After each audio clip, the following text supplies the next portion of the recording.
Vishnupada Paramahamsa Prabhakacharya Astutar Sata His Divine Grace A.C. Bhaktivedanta Swami Srila Prabhupada ki Ananda Koti Vaishnava Vrinda ki Namacharya Srila Haridas Thakur ki Srimad Bhagavatam ki Jai Nitai Gaur Premanande Om Namo Bhagavate Vasudevaya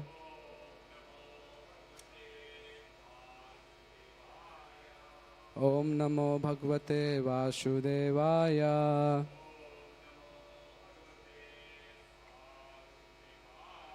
Om Namo Bhagavate Vasudevaya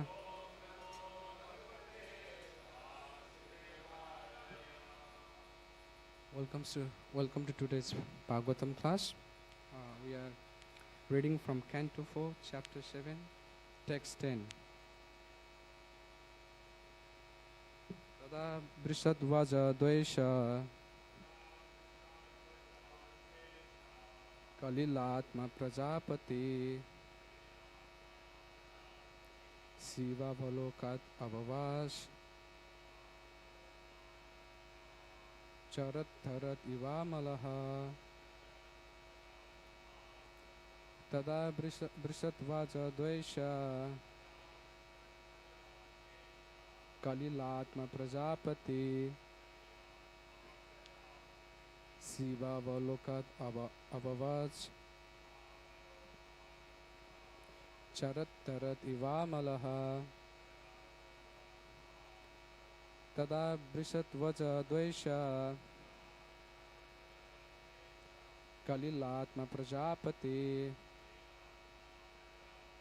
Siva Bhalokat Avavas Charat Dharat Ivamalaha.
Word for word translation. Tada, at that time, Vrishadhwaja, Lord Shiva, who rides on a bull, Dvaisha, envy, Kalila Atma, polluted heart, Prajapati, King Daksha, Shiva, Lord Shiva, Avalokat, by seeing him, Avavat, became, Sharat, in the autumn, Radha, lake, Eva, like, Amalaha, cleansed. Translation and purport by His Divine Grace A.C. Bhaktivedanta Swami Prabhupada Srila Prabhupada ki. Translation. At that time when Daksha saw Lord Shiva who rides upon a bull, his heart, which was polluted by envy of Lord Shiva, was immediately cleansed, just as the water in a lake is cleansed by autumn rains. Purport. Here is an example of why Lord Shiva is called auspicious. If anyone sees Lord Shiva with devotion and reverence, his heart is immediately cleansed. King Daksha was polluted by envy of Lord Shiva. and yet by seeing him with a little love and devotion, his heart immediately became cleansed. In the rainy seasons, the reservoirs of water became dirty and muddy, but as soon as the autumn rain comes, all the water immediately becomes clear and transparent. Similarly, all the Daksha's heart was impure because of his having slandered Lord Shiva, for which he was severely punished. Daksha now came to consciousness, and just by seeing Lord Shiva with veneration and respect, he became immediately purified.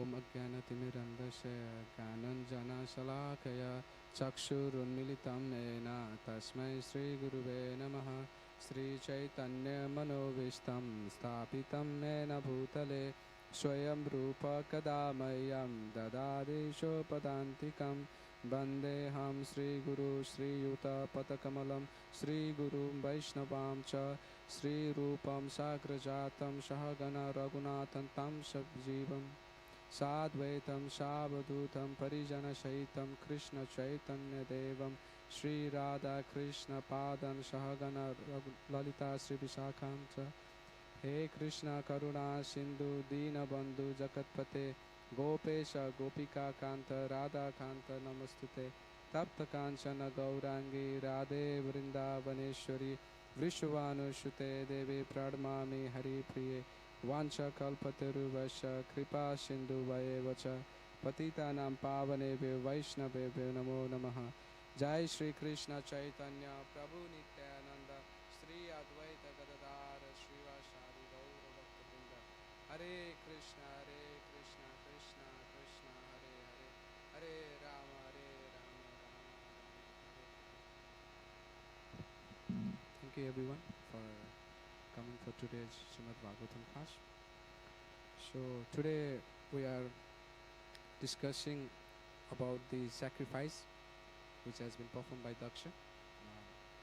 So those of you who are new, what happens here is that once Daksha Prajapati organized a sacrifice, and all the demigods, including Agni and all the great sages, Brahma, Lord Shiva, they were in the assembly hall in the sacrifice.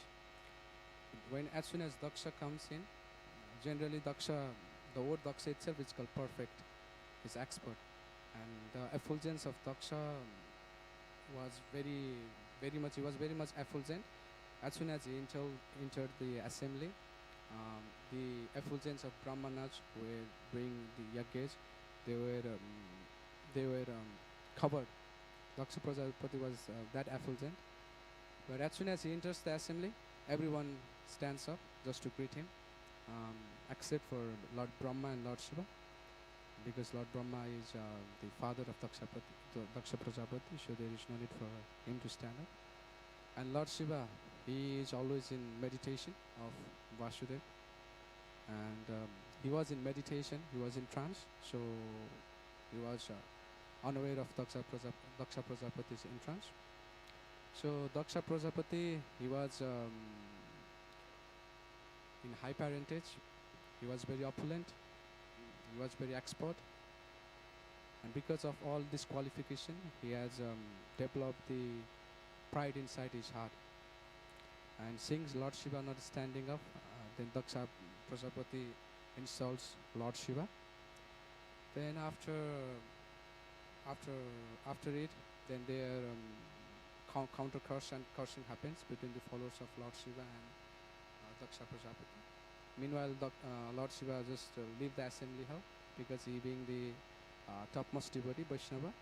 So Vaishnava's nature is that he can tolerate whatever provoking situation is on him, or whatever let's say bad words or insult is thrown at him, he tolerates it. So Lord Shiva just stayed quiet and just left the assembly, while the followers of Daksha Prajapati and the followers of Lord Shiva involved in counter cursing and cursing.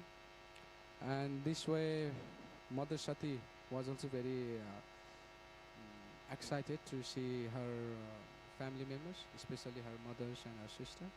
And she was asking Lord Shiva whether we can go to the sacrifice which has been organized by Daksha again or not, like that. And Mother Sati, Lord Shiva says, we haven't been invited, so it's not better to go.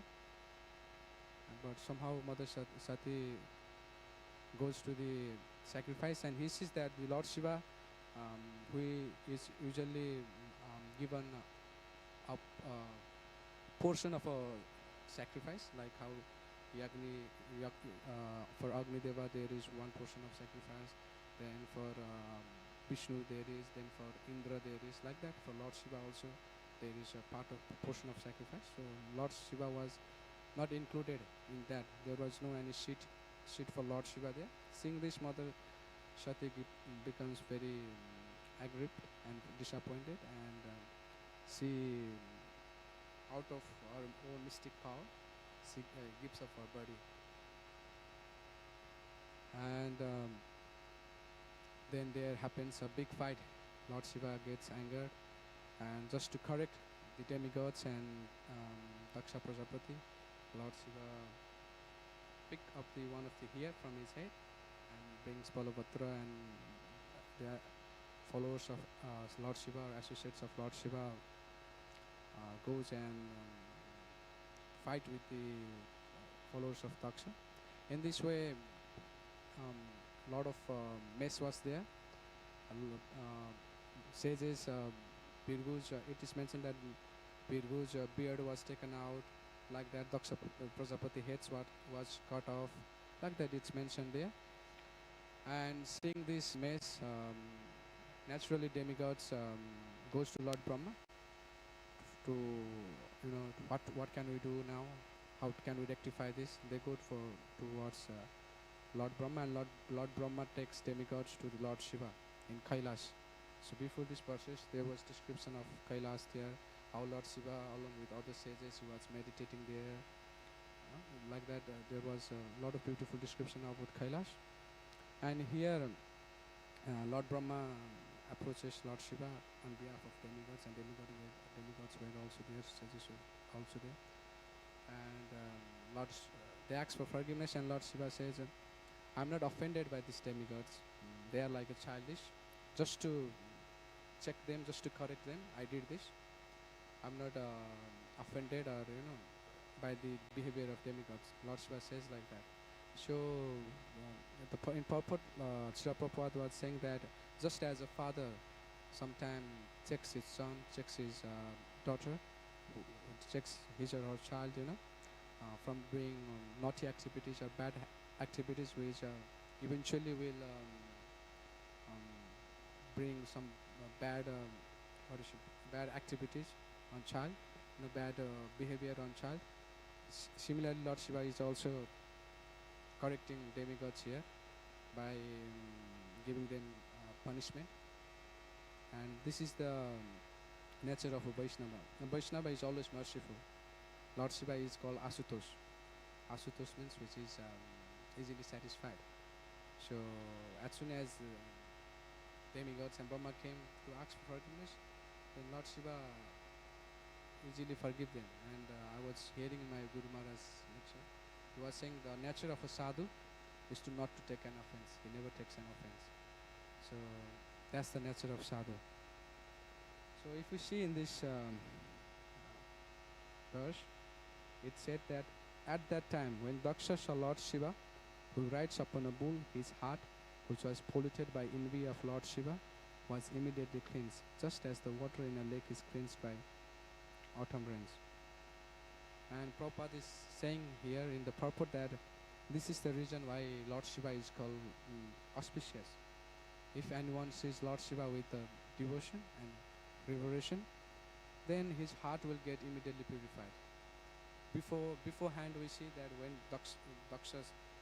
before Daksha's head was cut off, he was harboring enmity with Lord Shiva, because he was not seeing Lord Shiva with the eye of devotion or reverence.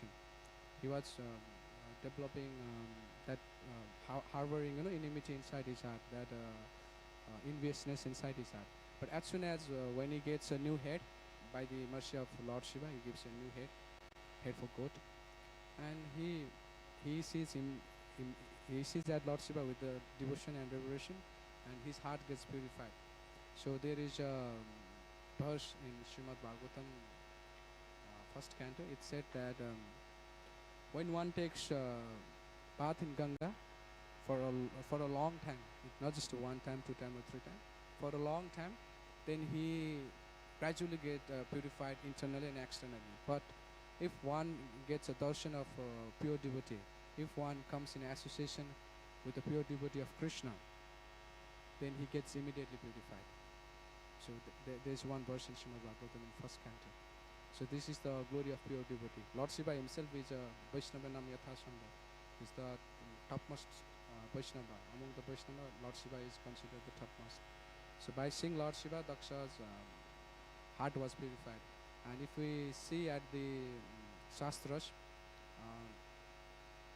these are examples where as soon as a very sinful person or a very degraded person got association with pure devotees, his heart was purified.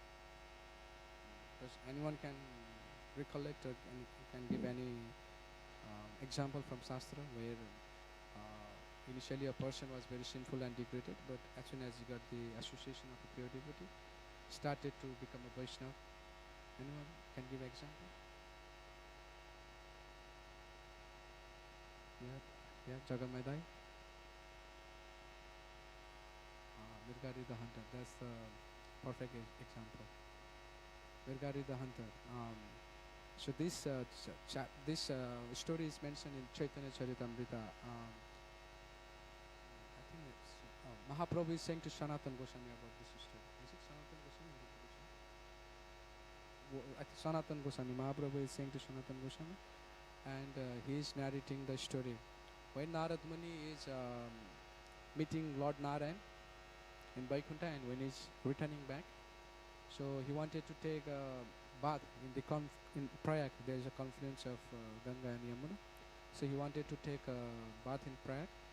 So he was just coming through the way, and he happens to go through jungle, and he sees animals, especially birds, boar, rabbit, and deer. They were like half killed. The birds was pierced by arrow, and it was crying in agony, and the deer was also hopping up and down in agony because it was half killed, and rabbit was also twitching. Prabhupada was writing rabbit was also twitching like that. So seeing this precarious condition, very sad condition, Narad Muni says, "Who is killing these animals like half dead like this?" And he sees that Mirgari, the hunter, he was just shooting the arrow on all the poor animals like that. His Mirgari's complexion was, it's mentioned that he was in dark in color. His eyes were red, and he looked like just like the associates of Yamaraj, Yamadutas. He looked exactly like Yamadutas. Then Narad Muni, out of compassion, those animals which were trapped, he freed. And Mirgari was very angry at Narad Muni. Why is he just freeing this animal? It is in trap. Why is he freeing the animal? He gets angry. But since he has been doing sinful activities since his birth all the time, he was about to say vile words. Vile means very bad word. Like you can see them vulgar, very bad words to Narad Muni. But just by seeing Narad Muni, because of his pure devotion to Krishna, because he being a pure devotee, he could not utter that word. And it said that Mirgari the hunter, he just approached Narad Muni in very humble way. He said, "My dear sir, why are you just freeing this animal? It's just disturbing me," like that. He asks the question like that to the Narad Muni. Narad Muni says that killing animal half killed, half dead, putting an animal in a half dead condition is a greatest sin. So I'm just freeing them. It's a greatest sin. And the Mirgari the hunter says that from child I have been taught like this. My father, he was also a hunter. He taught me to kill animal half dead. So I'm doing this like that. He says to Narad Muni. And he again says, then Mirgari again says that then he knows, even though it's a sinful activity, Mirgari himself says that I know it is a sinful activity, but I've been from birth, from my father, I've learned this. He said like that. And he also says that how can I rectify it? How can I become sinless like that? He asks. Then Narad Muni says, first you break your bow. And then Mirgari breaks his bow. And he says that whatever position you have gained in your home, whatever wealth you have, you just distribute it to Brahmanas, to the sadhus in your society. Just give it to the sadhus and Brahmanas, whatever position you have. Then you build yourself a small cottage and live there. And whatever is just required for the maintenance of your body and soul, just accept it. If someone gives you more, don't accept it. Just accept the bare minimum and chant the holy name of the Lord. Narad Muni special says, chant the holy name of the Lord, and you will be purified of these all sins.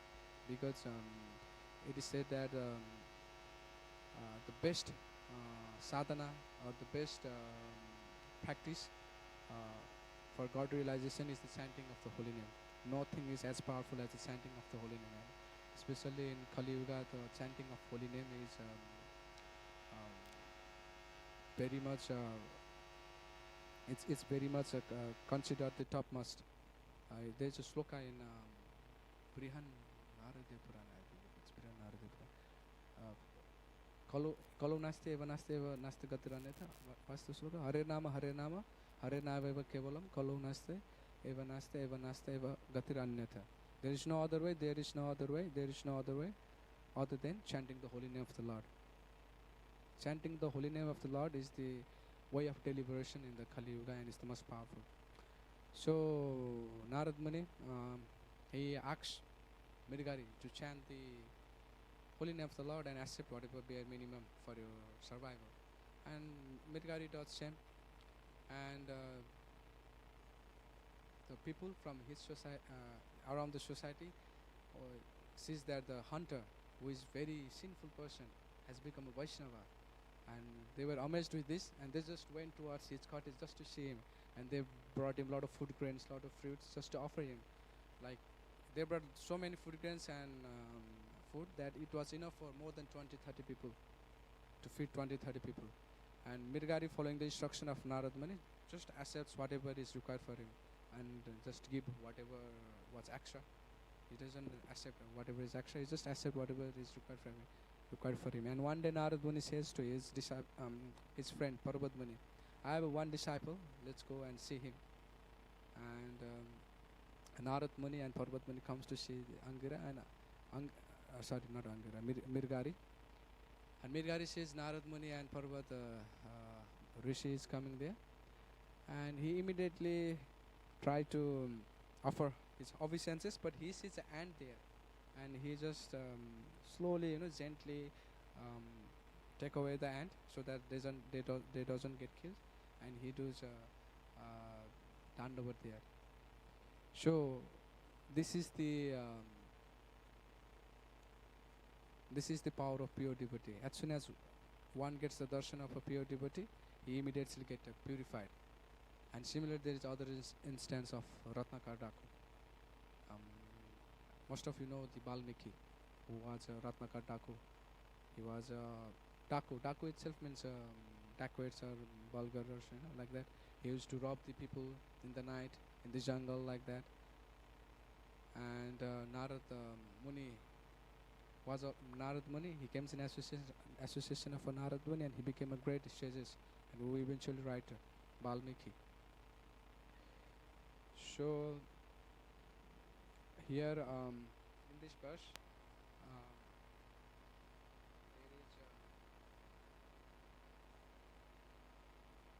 there is one sloka in Bhagavatam in 7th canto. It says that how one can conquer dambam mahata sevaya yugantarayana maunena imsam kamade amihaya. It says that this is the here it says that by discussing the spiritual knowledge, one can overcome soka and moha, which is illusion and lamentation. And by serving mahat means pure devotees. By serving pure devotees, one can overcome pride.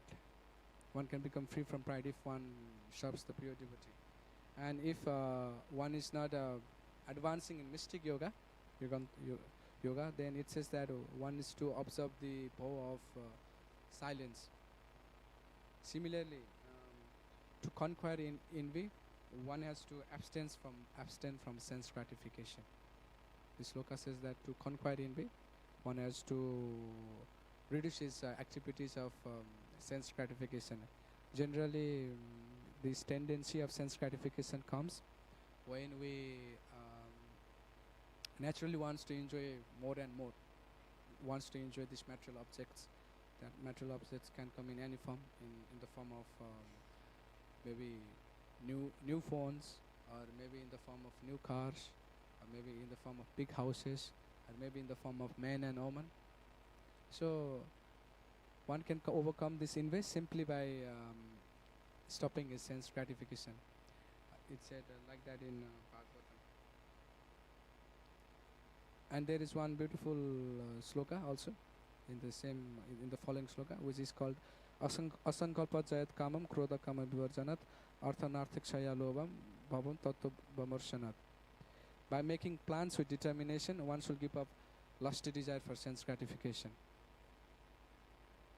And there Prabhupada was mentioning in the purport that to overcome a lusty desire, Prabhupada is saying just like in Ekadashi Vrat or in Janmashtami Vrat, one is determined not to take any grains or something like that. Is very much determined. Similarly, if one is very much determined not to associate with opposite sex, then he can control lusty desires. And similarly, by giving up envy, Krishna says in Bhagavad Gita, envy, lust and anger, these are the three gateway to the hell. And simply by overcoming envy, one can overcome anger. And by talking the disadvantage of accumulating wealth, one can overcome greed. And similarly, by talking about a spiritual topic, one can overcome lamentation. This because generally this material world, it is considered to be the place of Dukhalema Saswatam. There is always miseries, always disease in this material world, and it's eternally there is miseries and there is disease in this material world. So to overcome this fear of lamentation, one should always hear about this spiritual topic. Prabhupada says about Pavarga, Pa, Pha, Ba, Bha, Ma. So those one who knows the Devanagari, what is called? It's called Varnamala or something like that. Pa, Pha, Ba, Ba, Ma. Pa means Parishram. One does lot of, one endeavors to acquire material gain. Material gain, like I said, can come in many forms. One tries to overcome, one tries to endeavor, one tries to achieve for material pleasure and material endeavor. It was Parishram, Pa and Fa. Then he becomes so much tired. Literally, the form comes from his mouth. He becomes so much lean and thin just by working day and night, by taking just one meal a day like that, just working like that. Literally, form comes from his mouth. Pa, Fa, Pa. Pa, Pa, Ba. Then Birthatha. Ba means Birthatha. Birthatha means, you can say, lamentation. What's the correct word for Birthatha?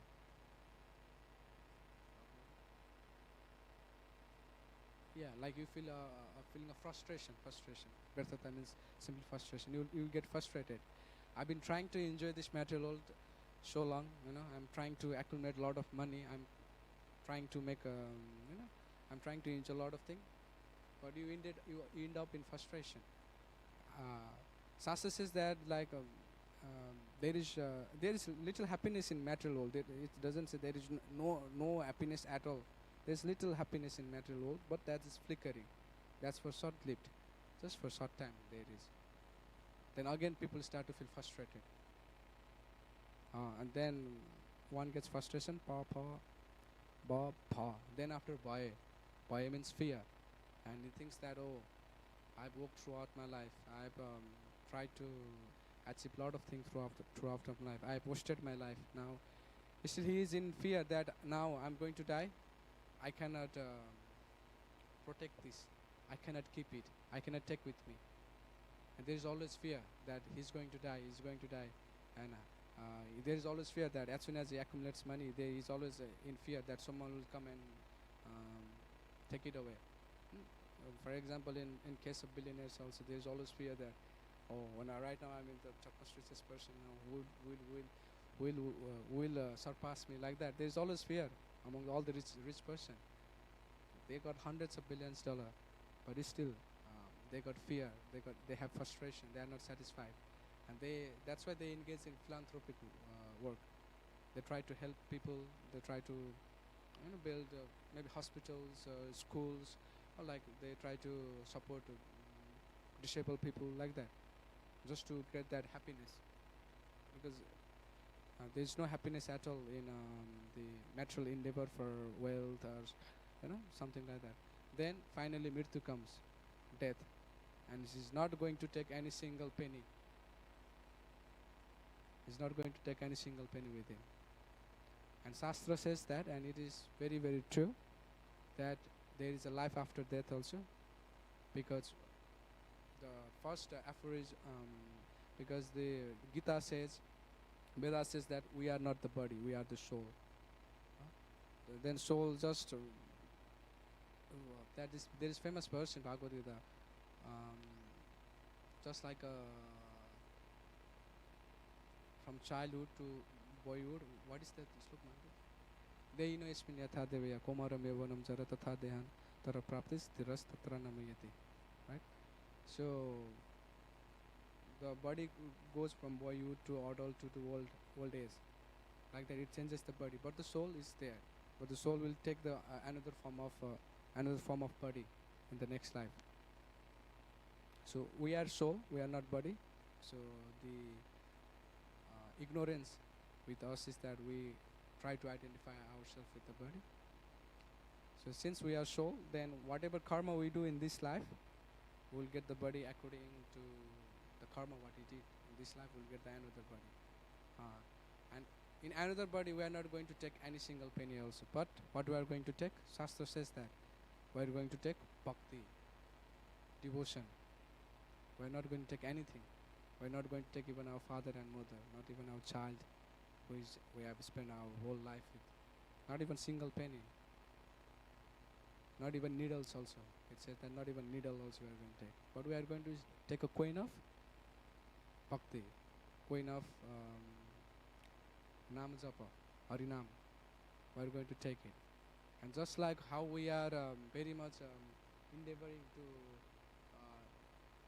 pursue for material happiness, for getting material wealth, material gain, we do overtime, and we see, oh, we have crossed 40 hours of work, then we'll get double paid.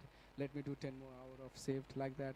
I'll get more, like that, We do overtime. We do overtime job just with so much enthusiasm. Similarly, we have to do overtime. What is overtime? What overtime we have to do? We have to do overtime sadhana. We have to read books, Bhagavad Puran. We have to come to temple. We have to chant the holy name of the Lord overtime. And that is the real coin we are going to take. That's the real wealth we are going to take in the next body. And eventually, who perfects his devotional service, who perfects his bhakti, then he will go to the Krishna in the spiritual world, and you'll stay with him, Krishna, happily. And it said that in the spiritual world there is no dukkha, no distress, no lamentation, no fear. One doesn't have to come back. So that's the goal of life, to be with Krishna, to access rasa with Krishna. And Krishna is the most sweetest person that one can ever meet in his life. And if we just come to temple by just seeing the deity of Sri Radha Gopinath, we can see how beautiful they are looking. But sometimes we may not acknowledge their beauty, because it's because of our ignorance, it's because of avidya. So to appreciate the beauty of Krishna, one has to see through the eyes of the Shastras. That means through the eyes of Bhagavad Gita, Srimad Bhagavatam. And we can know what Krishna's activities, we can know what Krishna beauty. Then we can naturally perceive Krishna within in our heart, and we can have that appreciation for Krishna. And yeah, so regarding this envy, um, I was listening to one nice class. Uh, Generally, this is for the practicing devotee. Generally, we see maybe fellow devotee uh, who is trying to, who is not behaving well with us, or we are not able to cope with the fellow devotees' behavior. And it's mentioned that all living entities, the activities of living entities in this material world is conducted by the Durga Devi, which is called Maya. And there is a verse in Bhagavad Gita, Prakriti Kriyamanani Gune Karmani Sarvasa Ahankara Pramud Atma Kartahamiti Mannate. One who is bewildered, he thinks that he is the doer of the activity. But in reality, these three modes of material nature is the doer. So for example, if someone comes and just yell us at or insult us, for example, in case of Lord Shiva, Daksha was insulting him. But Lord Shiva was very serene, he was very peaceful. He just left the arena and went away. Similarly, when someone comes and insults us, we should have that mentality that this person is run by the natural modes of nature. This is not his fault, because he is in ignorance, or he is in mode of passion.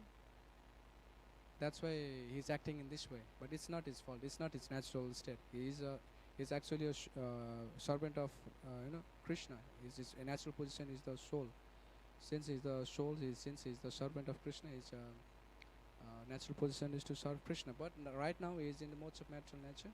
Because of this, he is behaving in this way. So it's not his fault. It's rather material modes of nature is playing him this way. And devotee takes it like that. This is because of karma I'm getting this.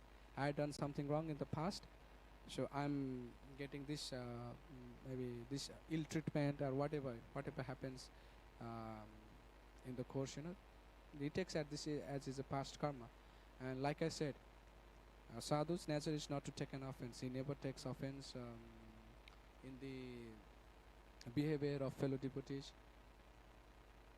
And there's a beautiful verse in Srimad Bhagavatam 7th canto where this verse is sang by Brahmana.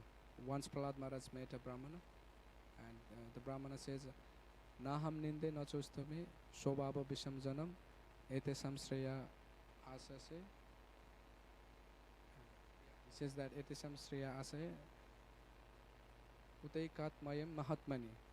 Something like Utakahatmaya Mahatmani. He says that I do not Naham Ninde Najustami. I do not glorify others, neither do I criticize others. Naham Ninde Najustami. Shobhava Vishamjana. Because they have their own nature, out from material modes of nature. They have their own nature, and different species have different nature. Shobhava Vishamjanam Ete Samsreya Asase. Rather, I pray for their welfare. Rather, I pray for their welfare, that they can become one with the Supreme Personality of Godhead. They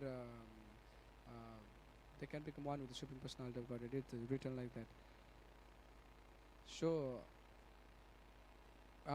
we should never, for practicing devotee, we should never try to criticize devotee or glorify.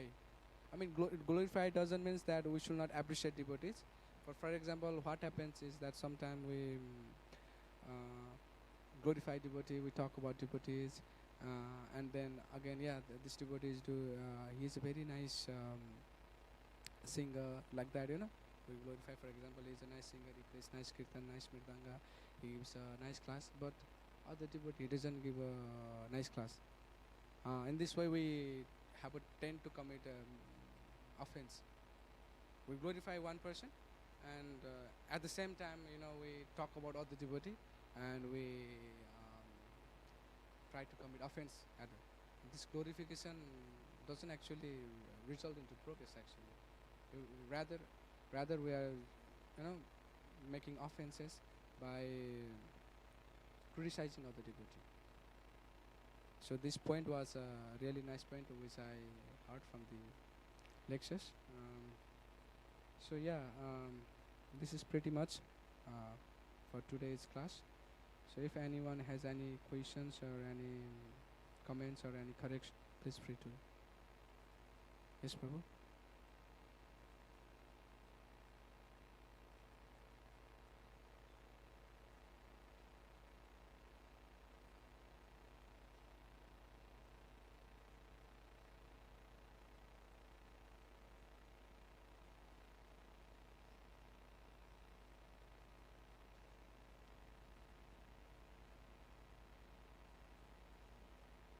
I'm not sure, Prabhu. I have not got any reference for this. But generally, the bull is called the symbol of religion.